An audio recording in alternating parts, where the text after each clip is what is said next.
that in a second. I didn't know if Erica wanted to. She pretty much said what. Okay. Yeah. So what you said is a great question, and it's actually one that I personally very much agree with.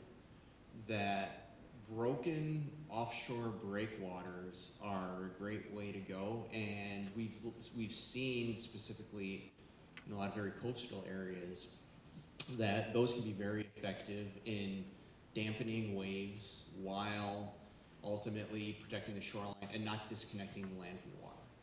Those are incredibly costly to build because when you start talking about the depth and the sizes of stones that are needed in those types of cases, you're talking about 6 to 8 ton stones probably to be able to handle not only the waves but the ice and the shelf ice that historically we've gotten along the Great Lakes. It becomes a little bit difficult. We have actually a project right now that we're working on, kind of a hybrid of that though, where we're designing in some low water sills.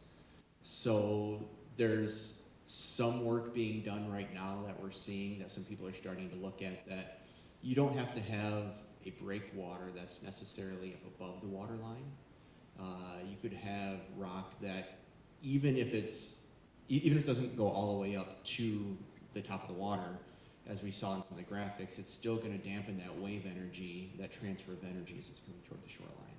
So I think that there's a lot of different people looking at some of that right now. Some of it's cost, some of it's permitting concerns. So there's a lot that goes into it.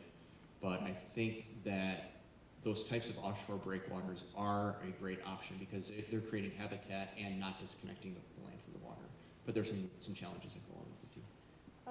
There was one, yeah, right here. Question, yeah. Yep.